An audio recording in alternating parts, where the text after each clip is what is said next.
सत्य वचन, अमर वचन, जीवित वचन, दिव्य वचन, सत्य वचन, अमर वचन, जीवित वचन। साई दा बामा बनी दा बामा बगरे रे सा नी रे सा नी रे सा नी रे सा नी रे सा। दिव्य वचन, सत्य वचन, अमर वचन, जीवित वचन, दिव्य वचन, दिव्य वचन।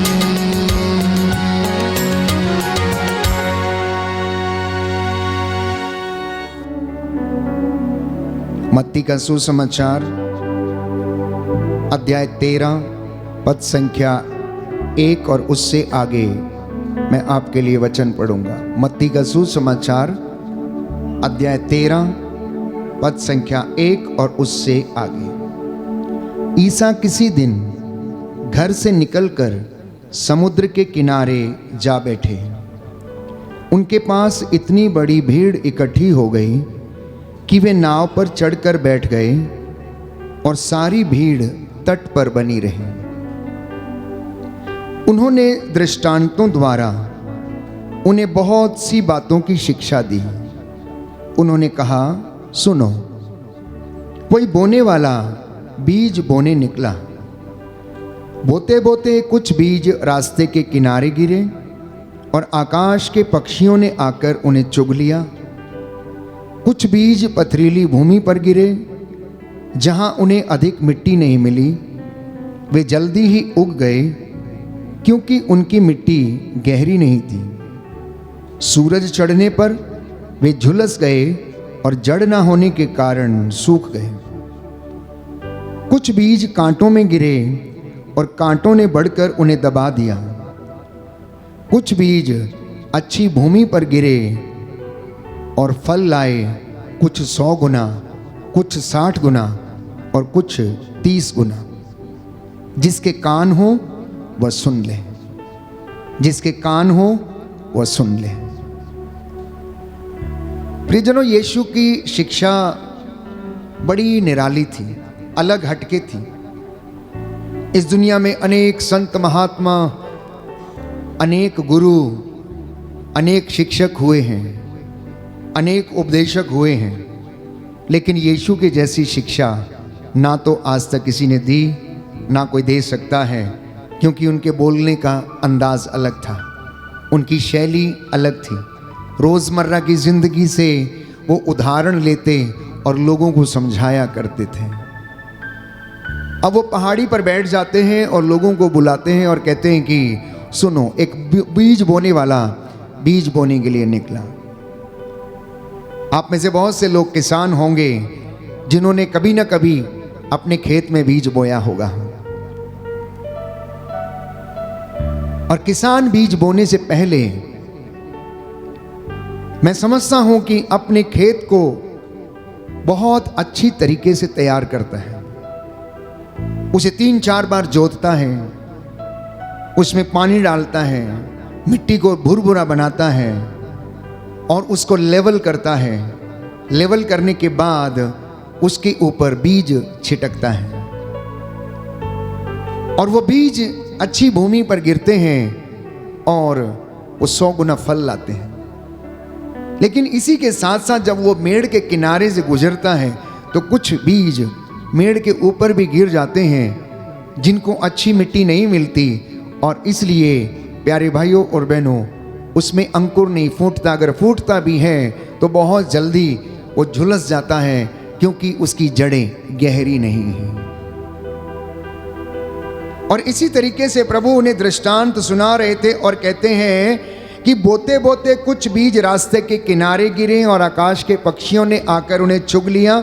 और कुछ पथरीली भूमि पर गिरे, जिन्हें अधिक मिट्टी नहीं मिली। वे उग गए, लेकिन गहरी मिट्टी नहीं मिलने के कारण वो जल्दी झुलस गए, क्योंकि सूरज का ताप उन्हें लग गया। उनकी जड़ गहरी नहीं थी, वो सूख गए। कुछ बीज कांटों में गिरे और कांटों ने उन्हें दबा लिया। कुछ बीज अच्छी भूमि पर गिरे और कुछ 60 गुना, 100 गुना, 70 गुना फल लेके आए।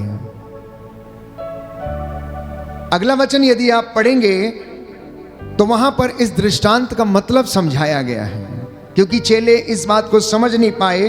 तो दृष्टांतों का उद्देश्य अगले वचन में लिखा है, पद संख्या 10, ईसा के शिष्यों ने आकर उनसे कहा, आप क्यों लोगों को दृष्टांतों में शिक्षा देते हैं? उन्होंने उत्तर दिया, यह इसलिए कि स्वर्ग राज्य का भेद जानने का वरदान तुम्हें दिया गया है, उन लोगों को नहीं। क्योंकि जिसके पास कुछ है उसी को दिया जाएगा और उसके पास बहुत हो जाएगा, लेकिन जिसके पास कुछ नहीं है उससे वो भी ले लिया जाएगा जो कुछ उसके पास है।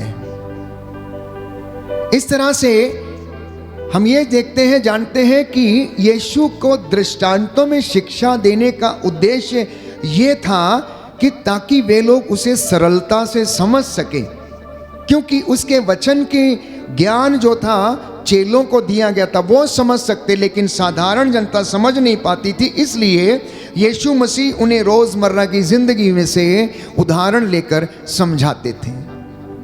इस दृष्टांत की सुंदर व्याख्या पद संख्या 18 में निहित है। इसको मैं पढ़ता हूं ताकि आप लोग जानिए कि इस दृष्टांत का अर्थ क्या है, फिर उसके बाद हम चर्चा करेंगे। अब तुम लोग बोने वाले का दृष्टांत सुनो। यदि कोई राज्य का वचन सुनता है लेकिन समझता नहीं, तब उसके मन में जो बोया गया है उसे शैतान एक आकर ले जाता है। यह वह है जो रास्ते के किनारे बोया गया है। व्याख्या भी समझाई है कि जो रास्ते के किनारे बीज गिरा उसे क्या करते, पक्षी आकर चुग जाते हैं, ले जाते हैं। तो यीशु उन्हें समझाते हैं कि अब सुनो कि शैतान आकर उस वचन को तुरंत ले जाता, क्योंकि उस व्यक्ति के जीवन की जो मिट्टी है, हृदय रूपी जो मिट्टी है, वो मुलायम नहीं है, वो सॉफ्ट नहीं है, इसलिए वो बीज उसमें गिर नहीं पाता है और जड़ नहीं पकड़ पाता। शैतान उसे आकर ले जाता है जैसे कि पक्षी आकर उसे चुग लेता है। दूसरा, जो पथरीली भूमि में बोया गया है, यह वह है जो वचन सुनते ही प्रसन्नता से ग्रहण करता है, परंतु उसमें जड़ नहीं है और वो थोड़े ही दिन दृढ़ रहता है। वचन के कारण संकट या अत्याचार आ पड़ने पर वह तुरंत विचलित हो जाता है। जो कांटों में बोया गया है, यह वह है जो वचन सुनता है, परंतु संसार की चिंता और धन का मोह वचन को दबा देता है और वह फल नहीं लाता। जो अच्छी भूमि में बोया गया है, यह वह है जो वचन सुनता और समझता है और फल लाता है, कोई 60 गुना, कोई 100 गुना और कोई 30 गुना। तो ये अच्छी भूमि कौन है? पथरीली भूमि कौन है? रास्ते के किनारे वाली भूमि कौन है? मैं समझता हूं कि जो वचन सुनते हैं उनमें से ही कुछ लोग पथरीली भूमि के समान हैं, कुछ लोग उपजाऊ भूमि के समान हैं, तो कुछ लोग ऐसी भूमि के समान हैं जिनकी बहुत ज्यादा कठोर है। वचन सुनते हैं, प्रसन्नता से ग्रहण करते हैं, लेकिन उसकी जड़ें गहरी नहीं हो पाती हैं। तो मैं आपको बता रहा था कि एक किसान अपने खेत के भूमि को अच्छी तरह से तैयार करता और तब उसमें बीज बोता है और कुछ दिनों के बाद वो देखता है कि उसमें अंकुर फूट निकला है और धीरे धीरे जैसे जैसे समय बीतता जाता है वो पौधा बन जाता है और एक दिन उस पौधे में बाल आती है और वो बहुत सारे दाने प्रोड्यूस करता है। क्या मेरा और आपका जीवन ऐसा है? सैकड़ों वर्षों से हमने वचन को सुना है और सुनते आए, हमारे पूर्वज, दादा, परदादा, नाना, नानी और हमारी पीढ़ियां जो वचन सुन रही हैं हर दिन, हर पल, हर क्षण, क्या ये वचन 100 गुना, 60 गुना, 30 गुना फल उत्पन्न कर रहा है या नहीं? ये मनन चिंतन का विषय है। अब मैं एक सवाल आपसे पूछना चाहता हूं कि क्या किसान ने कमजोर बीज बोया था, जिसकी वजह से उसमें 30 गुना फल आया, या उसने कुछ ज्यादा उपजाऊ या अच्छा बीज बोया था, 100 गुना फल आया? कैसा बोया होगा बताइए? किसान जब बीज बोता है वो एक एक बीज को देख के बोता है, क्वालिटी का सीड लेकर आता है, पूरा बैग खरीद के लाता है। जो ए ग्रेड आजकल की तकनीक में जो आधुनिक खेती करते हैं, हाइब्रिड सीड्स बोते हैं, वो देखते हैं कि एक भी बीज उसमें से खराब ना हो, एक भी बीज उसमें से खराब ना हो, और वो जाके खेत में छिड़कता है। अब इसमें कमी किसकी है? बीज की कमी है या किसान की कमी है? किसकी कमी है? किसकी कमी है? मिट्टी की कमी है। क्योंकि मिट्टी के अंदर दाने को शक्ति सामर्थ्य देने का वो नहीं है, बल नहीं है उसमें। एक बीज को क्या चीज की जरूरत है अंकुर फूटने के लिए? उसे मिनरल की जरूरत है, गर्मी की जरूरत है, नमी की जरूरत है, जिससे कि वो दाना फूटे और उसमें से अंकुर निकले। जमीन उसको नहीं दे पाती, जमीन उसको नहीं दे पाती है। और जब जमीन उसको नहीं दे पाती है तो वो जो दाना है वो पूर्ण रूप से विकसित नहीं हो पाता है। इसलिए उसके दाने, उसकी बाल कमजोर पड़ जाती है। लेकिन जहां पर नमी अच्छी है, जहां पर खेत अच्छा है, जहां पर उर्वरा शक्ति अच्छी है, जहां पर मिट्टी में सब तरीके के मिनरल्स मौजूद हैं, उसमें जिंक है, मैग्नीशियम है, कैल्शियम है, सब चीजों मौजूद है, वहां पर वो अच्छी फसल लाता है।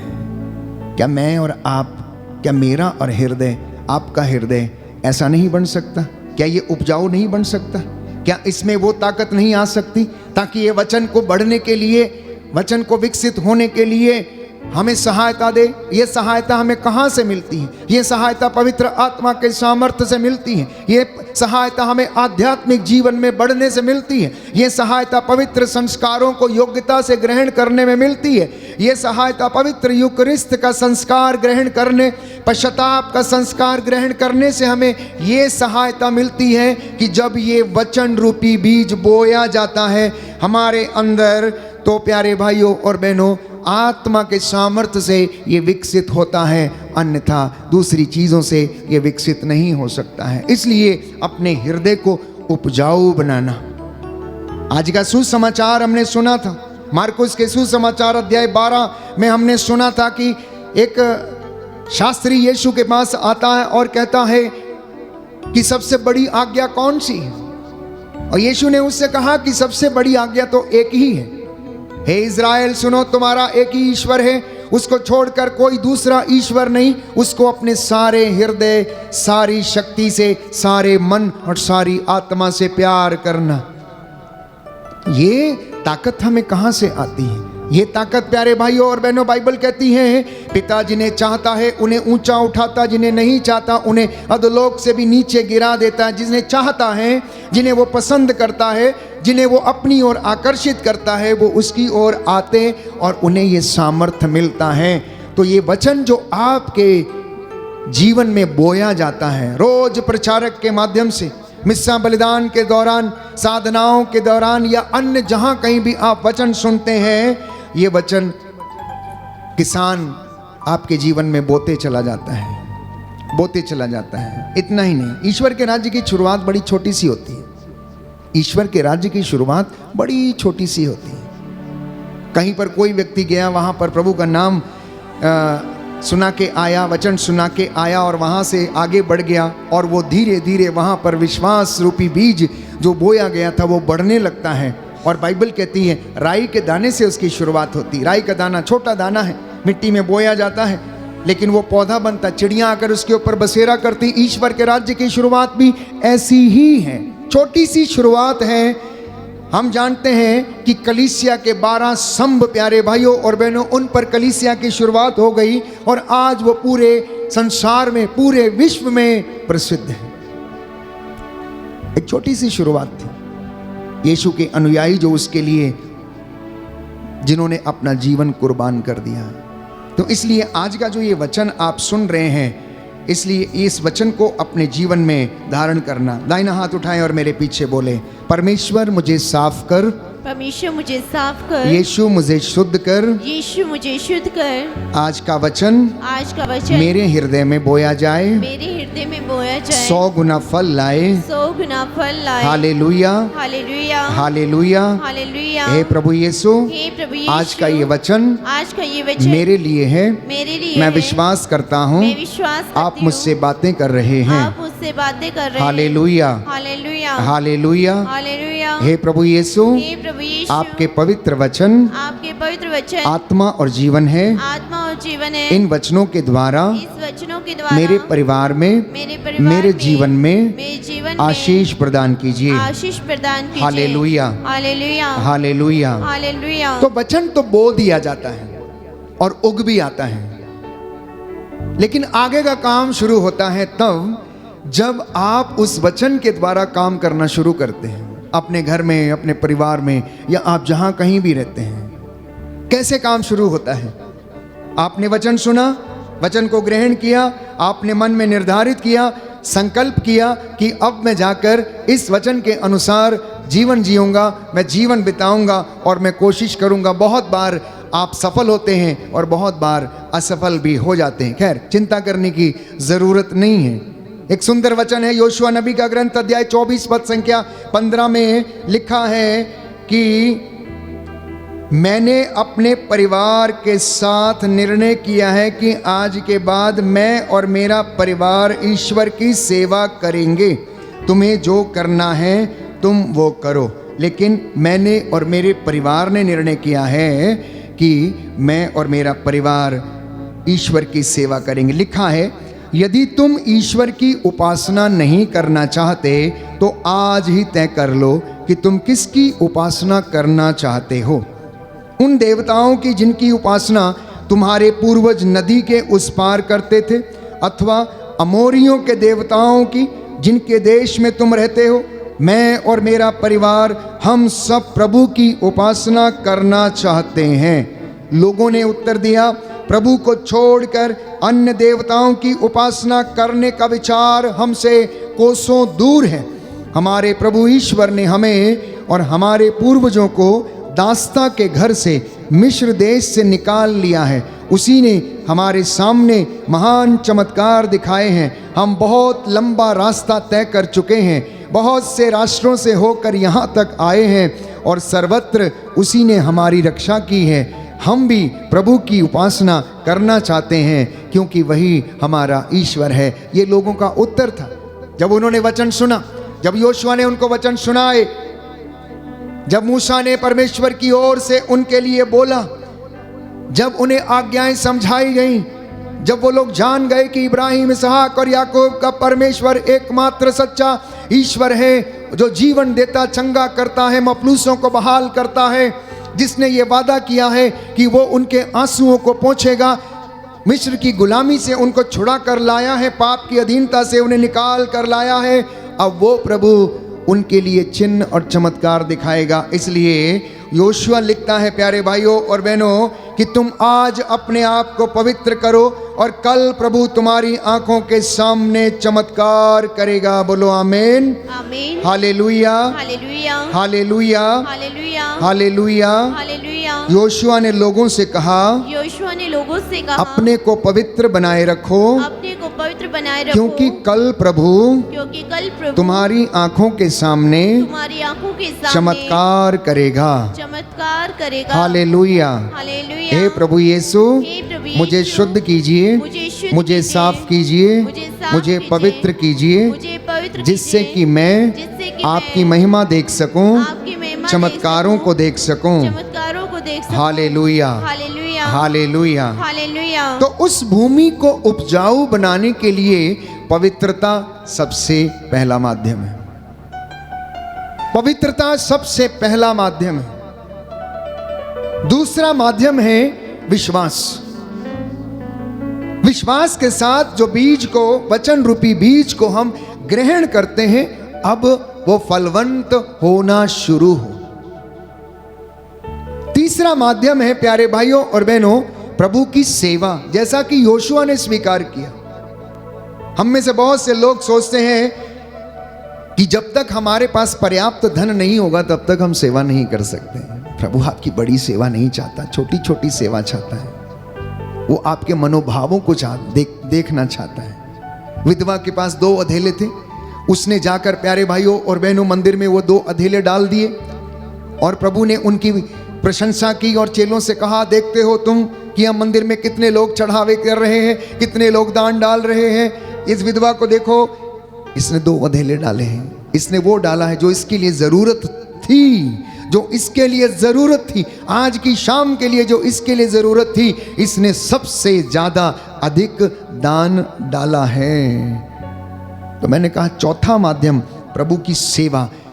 प्रभु की सेवा अपने परिवार के साथ मिलकर, किसी को दिखाने के लिए नहीं, कहने के बाद नहीं, छोटे छोटे काम, प्रभु के मंदिर की सीढ़ियों को साफ करना, प्रभु के मंदिर की वेदी को सजाना, प्रभु के मंदिर की देखभाल करना, प्रभु के लोगों की देखभाल करना, लाचार, भिखमंगे और ऐसे जिनके घर नहीं, छत नहीं, उनके साथ वचन को साझा करना, उन्हें सांत्वना देना और उनके लिए प्रबंध करना, ये परमेश्वर हमसे सेवा के रूप में चाहता है। Hallelujah, hallelujah, hallelujah. यीशु की स्तुति हो, यीशु की स्तुति हो, यीशु को धन्यवाद, यीशु को धन्यवाद, यीशु की आराधना हो, यीशु की आराधना यीशु हो, की महिमा हो, यीशु की महिमा यीशु हो, को धन्यवाद, यीशु को धन्यवाद। Hallelujah, hallelujah, hallelujah. हालेलुया। तो आप में से लोग चमत्कार देखना चाहते हैं? You want to see miracles? सब लोग चमत्कार देखना चाहते हैं? ये काम आपके घर से शुरू होगा। आप सेवकाई का हिस्सा बन जाइए, आप सेवकाई का हिस्सा बन जाइए। You will see miracles in your life.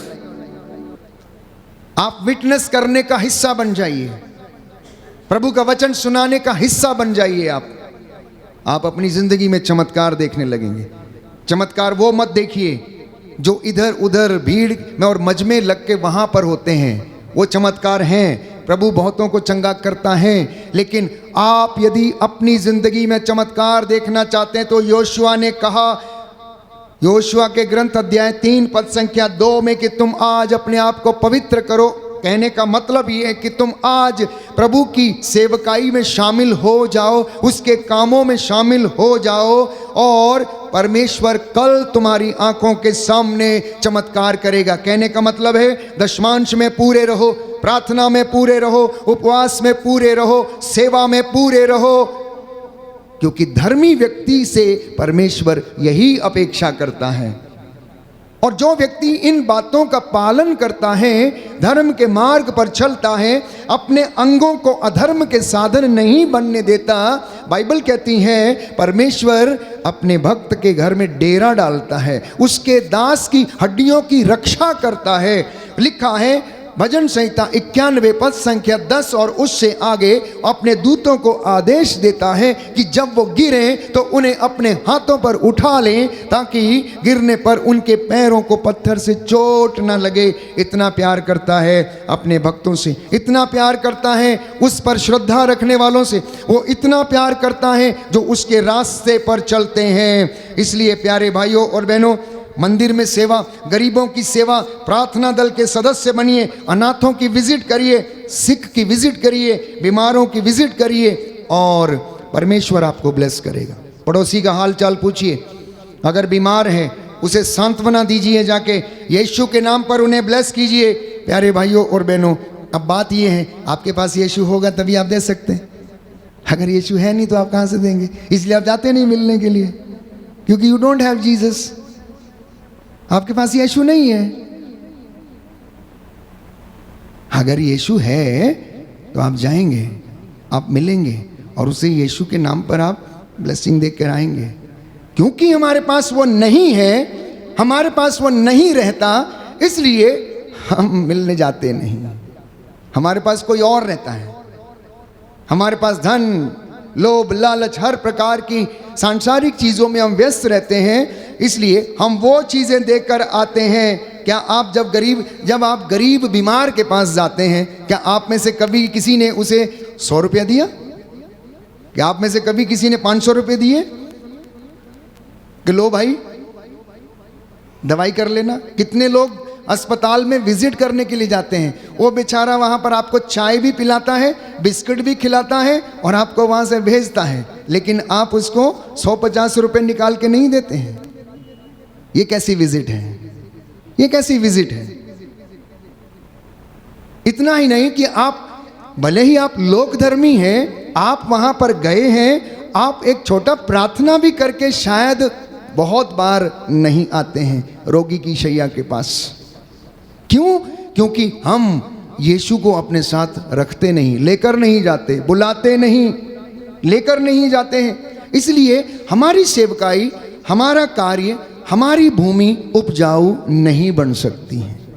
ये छोटे छोटे कामों से परमेश्वर हमें आशीषित करता है। तो लिखा है योहन के सुसमाचार अध्याय 12 पद संख्या 26 में, यदि कोई मेरी सेवा करना चाहे तो वह मेरा अनुसरण करे। मान लीजिए आप में से कुछ मध्यस्थ प्रार्थना दल के सदस्य हैं, कुछ बीईसी ग्रुप के सदस्य हैं, कुछ बीसीसी ग्रुप के सदस्य हैं। अब ये लोग सेवा करना चाहते हैं, कुछ लोग अशर्स हैं या फिर वो छाते उठाकर परम प्रसाद के आगे आगे चलने वाले बनते हैं। कुछ लोगों को पाठ पढ़ने का होता है कि आगे मैंने पाठ पढ़ना है, और ये सोचते हैं कि सेवा कर रहे हैं, लेकिन इनका यीशु के जीवन से कोई लेना देना नहीं है, उनका अनुसरण नहीं करना। तो क्या ये सेवा सच्ची है? ये सेवा सच्ची नहीं है। ये सेवा सच्ची नहीं है, ये दिखावे की सेवा है। इसलिए यीशु ने कहा यदि तुम मेरी सेवा करना चाहते हो तो मेरा अनुसरण करो, क्योंकि जहाँ मैं हूँ वहाँ मेरा सेवक भी होगा, और जो मेरी सेवा करेगा मेरा पिता उसका सम्मान करेगा। बोलो आमीन। आमीन। दाहिना हाथ उठाकर वचन दोहराएंगे, हालेलुया। हालेलुया। यीशु ने कहा योहन का सुसमाचार अध्याय 12 पद संख्या 26, यदि कोई मेरी सेवा करना चाहे तो वह मेरा अनुसरण करे, जहाँ मैं हूँ वहाँ मेरा सेवक भी होगा, जो मेरी सेवा करेगा मेरा पिता उसका सम्मान करेगा। Hallelujah, hallelujah, hallelujah. कौन सम्मान करेगा? कौन सम्मान करेगा? स्वर्गीय पिता। यीशु ने कहा स्वर्गीय पिता सम्मान करेगा। ये आपकी सेवा नॉर्मल सेवा नहीं होगी, एक्स्ट्राऑर्डिनरी सेवा होगी। जब आप उसे मन से, आत्मा, हृदय से, पूरी शक्ति से करते हैं तो पिता प्रसन्न होता है और वो हमें ब्लेस करता और आशीर्वाद प्रदान करता है। और यीशु कहता है कि मेरा पिता तुम्हारा सम्मान करेगा, मेरा पिता तुम्हारा सम्मान करेगा। सेवा, उपासना, आराधना, उसकी हजूरी में बैठना, उसकी बंदगी करना, उसके साथ थोड़ा समय बिताना, जैसे आप मित्र के साथ बिताते हैं। आप घंटों अपना समय पड़ोसन के साथ दूसरी पड़ोसन की निंदा करने में गुजार देते हैं। मिलता क्या है? सिरदर्द, नेगेटिव स्पिरिट, नकारात्मकता, नेगेटिविटी, वो आप घर में लेकर आते हैं। यहां बैठने से, आराधना में बैठने से, गीत गाने से, भजन गाने से क्या मिलता है? खुशी, आनंद, पॉजिटिव स्पिरिट, संतों और दूतों की मध्यस्थता, मां मरियम की मध्यस्थता, जो आपको आने वाले, भले आपको दिखती नहीं है लेकिन ऐसा नहीं है कि वो है नहीं। अंकुर कैसे फूटता है, पौधा कैसे बढ़ता है, हमको दिखता नहीं है, लेकिन 4-5 दिन के बाद देखते हैं तो इतना बड़ा हो जाता है। वैसे हमारी जिंदगी में आशीर्वाद है, वैसे हमारी जिंदगी में आध्यात्मिक जीवन है। हमें दिखता नहीं है लेकिन हम बढ़ते जा रहे हैं, बढ़ते जा रहे हैं, बढ़ते जा रहे हैं। फादर को देखिए, प्रचारक को देखिए, भक्त को देखिए, लोक धर्मियों को देखिए, जो निरंतर प्रार्थना में, उपवास में रहते हैं, उनको विजन मिलने लगते हैं, प्रार्थना में बढ़ने लगते हैं, परमेश्वर उन्हें ब्लेस करने लगता है। तो आपकी उपासना, आराधना, प्यारे भाइयों और बहनों, ये भी प्रभु की एक सेवा है, ये भी प्रभु की एक सेवा है। एलिया और एलीशा के विषय में आप जानते हैं। एलीशा ने प्रभु को भेंट चढ़ाई और भेंट चढ़ाने के बाद प्रभु को उसने धन्यवाद दिया। यीशु ने कहा कि मैं अपनी सेवा कराने नहीं बल्कि मैं सेवा करने के लिए आया हूं। मैं अपनी सेवा कराने के लिए नहीं आया हूं। इसलिए उसने अपने चेलों के पैर धोए। कौन ऐसा गुरु, कौन ऐसा महात्मा, कौन ऐसा व्यक्ति है जिसने अपने चेलों के पैर धोए और उन्हें यह पाठ पढ़ाया कि जैसा मैंने तुम्हारे साथ किया वैसा तुम भी एक दूसरे के साथ किया करो। इसलिए यीशु कहता है जो व्यक्ति अपना क्रूस नहीं उठाता वो मेरी सेवा नहीं कर सकता। लूका की अंजील उसकी 14 बाब उसकी 27वीं आयत में हम पढ़ते हैं। लूकस का सुसमाचार उसका 14वां अध्याय 27वीं आयत में कि जो अपना क्रूस ना उठाए वो मेरा सेवक नहीं है। जब तक आत्म त्याग ना करे कोई भी व्यक्ति ईश्वर की सेवा नहीं कर सकता। तो हमें अपनी कुछ इच्छाओं को मारना पड़ेगा, त्याग करना पड़ेगा। जिन्हें हम में बहुत अच्छी लगती उन्हें त्यागना होगा। कुछ ऐसे सुख जो हमको त्यागने पड़ेंगे। उदाहरण के लिए इतवार के दिन आपके मित्रों ने किसी पार्टी का या पिकनिक का आयोजन किया है और आपसे वो, आप जो मसीह हैं, आपसे वो कहते हैं कि आज पिकनिक के लिए जाना और आप तैयार हो जाते हैं और चले जाते हैं, तो आप सच्चे भक्त नहीं हैं। उस दिन अगर कोई व्यक्ति त्याग करता है, नहीं नहीं नहीं नहीं, आज विश्राम का दिन है, मैं पहले चर्च जाऊंगा, पहले मैं परम प्रसाद ग्रहण करूंगा, प्रभु का दिन पवित्र रखूंगा, उसके बाद मैं दूसरे कार्य करूंगा, क्योंकि हमारा पवित्र शास्त्र हमें इस बात की इजाज़त नहीं देता कि हम ईश्वर के दिन का उल्लंघन करें, बल्कि पवित्र बाइबल ये कहती है कि ईश्वर का दिन पवित्र रखो, उसके दिन का आदर करो, क्योंकि जो उसके समय से चोरी करता है वो सबसे बड़ा चोर है। ईश्वर के समय से समय चुराने वाला सबसे बड़ा चोर कहलाता है। इसलिए प्यारे भाइयों और बहनों, जब तक आप और मैं आत्म त्याग नहीं करते तब तक हम आशीष ग्रहण करने में असमर्थ रहते हैं। लूकस का सुसमाचार अध्याय 8 पद संख्या 1 से 3 कि हम सेवा करने वाले बने, ना कि सेवा कराने वाले बने। अपनी संपत्ति से आप सेवा करें, अपने धन से आप सेवा करें, आपके पास जो है उसके द्वारा आप सेवा करें। आप अपने घर की चीज़ों को सेवकाई के लिए देने की कोशिश करें। मैंने देखा है कई बार कोई व्यक्ति गांव में या अन्यत्र कोई चर्च में अगर फंक्शन है तो वो अगर उनके घर से गाड़ी भी लाते हैं या ट्रैक्टर भी लाते हैं तो किराया लेते हैं, उसका भी किराया लेते हैं। प्यारे भाइयों और बहनों, प्रभु के मंदिर की सेवा के लिए अगर कोई इस तरीके से कार्य करता है और इस तरीके से वो अपने संपत्ति से या धन से सेवा नहीं कर पाता है तो उसको आशीर्वाद नहीं। क्योंकि कभी कभार किसी को ऐसे मौके मिलते हैं जब कि वो प्रभु के कार्यों के लिए, इवेंजलाइजेशन के लिए, उसके पवित्र जुलूस के लिए और उसके पवित्र कामों के लिए अपनी संपत्ति का वो इस्तेमाल करते, चीज़ों का इस्तेमाल करते हैं। सर्व विद योर प्रॉपर्टी, अपने संपत्ति के साथ ईश्वर की सेवा करना और परमेश्वर आपके ऊपर धन की वर्षा करेगा। लिखा है मलाकी के ग्रंथ में, हम पढ़ते हैं मलाकी के ग्रंथ में अध्याय 3 और उससे आगे हम पढ़ते हैं। कहता है तुम इस बात में मुझे परख लो, तुम इस बात में मुझे परख लो। कहता है तुम अपनी भेंटें मेरे मंदिर में लेकर आओ और देखो जिससे कि मेरे घर में किसी चीज़ की कमी ना हो। आपके लिए वचन पढ़ूंगा, मलाकी का ग्रंथ अध्याय 3 पद संख्या 6 से पढ़ते हैं। मैं प्रभु ईश्वर बदलता नहीं, इसलिए हे याकूब की संतान तुम्हारा विनाश नहीं हुआ। अपने पूर्वजों के समय से तुम मेरी विधियों की अवहेलना कर उनका पालन नहीं करते आए हो। तुम मेरे पास लौट कर आओ तो मैं तुम्हारे पास लौटूंगा। यह विश्वमंडल के प्रभु की वाणी है। तुम पूछोगे हम कैसे लौटें? क्या मनुष्य ईश्वर को ठग सकता है? फिर भी तुम मुझको ठग रहे हो। तुम फिर पूछोगे हम किस प्रकार तुझे ठग रहे हैं? तुम दशमांश और भेंटों में मुझे ठगते हो। तुम पर, हाँ तुम्हारे सारे राष्ट्र पर श्राप लगा है, क्योंकि तुम मुझे धोखा दे रहे हो।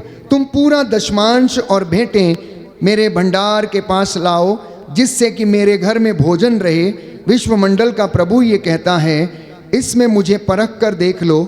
मैं अपने बादलों को आज्ञा दूंगा और तुम पर भरपूर वर्षा की आशीष करूंगा। कहता है तुम पर भरपूर वर्षा की आशीष प्रदान करूंगा। मैं तुम्हारे लिए टिड्डियों को भी कड़ी आज्ञा दूंगा कि वे तुम्हारी भूमि की उपज नष्ट नहीं करें, जिससे दाखबारियों की दाखलताएं अच्छे फल देती रहें। विश्वमंडल का प्रभु ये कहता है, सभी राष्ट्र तुमको धन्य कहेंगे, क्योंकि तुम्हारा देश एक मनोहर देश होगा। कहता है तुम इस बात में मुझे परखो, देखो, टेस्ट मी। मैं हमेशा ईमानदार हूं और मैं एक रूप रहता हूं, मैं बदलता नहीं, लेकिन तुम बदल जाते हो। अब तुम ऐसा करो कि तुम अपने भेंटों को मेरे भंडारों में जमा करो और देखो कि मैं अपने बादलों को आदेश दूंगा कि वो तुम पर आशीष की वर्षा करें। कहता है टिड्डियों से कहूंगा इनकी फसल को मत चाटो। ये टिड्डियां क्या हैं? छोटी छोटी बीमारियां, चाहे शरीर की हो, चाहे फसल की हो, चाहे जानवरों की हो। कहता मैं इनसे कहूंगा, नो, गो, गेट लॉस्ट, गो अवे, इनका नुकसान मत करो। कहता मैं ये आदेश दूंगा अपने बादलों को, टिड्डियों से यह कहूंगा कि तुम्हारी फसल चट ना कर जाए। तो चर्च जाने का मतलब सेवा करना नहीं है। केवल चर्च जाने का मतलब सेवा करना नहीं है। आपके अंदर सेवा भाव को जागृत होना अनिवार्य है। आपके अंदर आत्मा बना रहे, आत्मा आपको अगुवाई करता रहे, ये जरूरी है। अपने आप को प्रभु में बनाए रखना ये जरूरी है। अपने आप को आत्मा में बनाए रखना, आत्मा में चलाना ये जरूरी है। और आत्मा द्वारा ईश्वर के भेद को जानना ये जरूरी है। ये जरूरी है प्यारे भाई और बहन। बिना आत्मा के हम लोग कुछ भी नहीं कर सकते हैं। बिना आत्मा के हम लोग कुछ भी नहीं कर सकते हैं। इसलिए अब आप एक दूसरे के लिए प्रार्थना करना, ताकि हर व्यक्ति परमेश्वर के इस वचन को समझे। और एक आखिरी बात कि अंगीकार करना सीखिए। अंगीकार का मतलब समझते हैं? कन्फेशन करना। कन्फेशन करना कि परमेश्वर मेरा मुक्तिदाता है, परमेश्वर चंगाई दाता है। यहोवा परमेश्वर जो मफलूसों को बहाल करता है वो मेरा खुदा है। मैं उस पर ईमान रखता हूँ। वो मुझे बड़ी आशीषें और बरकतें देता है। रोज उसकी महिमा के गीत गाना, अपने घर में सुबह उठ के हुए और शाम को गीत भजन गाते हुए उसकी स्तुति करना, क्योंकि अंगीकार करने का प्रभाव जानते हैं आप लोग? Do you know the effect of confession? I will tell you. लूकस का सुसमाचार अध्याय 12 पद संख्या 8 और 9। Gospel of Saint Luke chapter 12 verse 8 and 9 लिखा है, जो मुझे स्वीकार करेगा मैं भी उसे स्वीकार करूंगा। कहता है जो मुझे स्वीकार करेगा मैं भी उसे स्वीकार करूंगा। जो मुझे अस्वीकार करेगा मैं भी उसे अस्वीकार करूंगा। जो मेरा नाम लेगा पिता के सामने मैं भी खड़ा होके उसका नाम लूंगा और मैं उसे स्वीकार करूंगा। जब मैं अंगीकार करता हूं तो प्यारे भाइयों और बहनों, मेरा दर्द प्रभु का दर्द बन जाता है। उसका दुख भोग मेरा दुख भोग बन जाता है। उसका पैशन मेरा पैशन बन जाता है।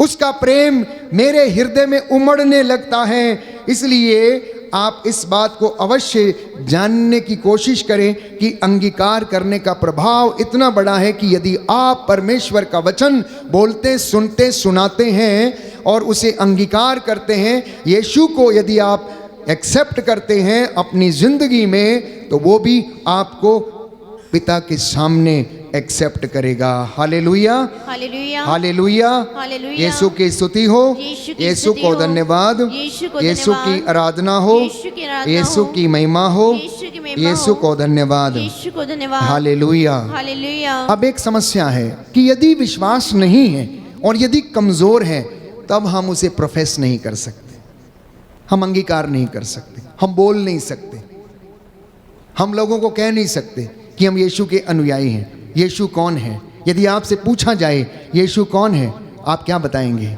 आप क्या बताएंगे? आप क्यों क्रिश्चियन हैं? आप क्या बताएंगे? Why do you follow Jesus? आप क्या बताएंगे? आपके परिवार में प्रार्थना होती है नहीं? आप क्या बताएंगे? आप अपने परिवार में यीशु की सबसे अच्छी इमेज आपको कौन सी लगती है? क्या बताएंगे आप?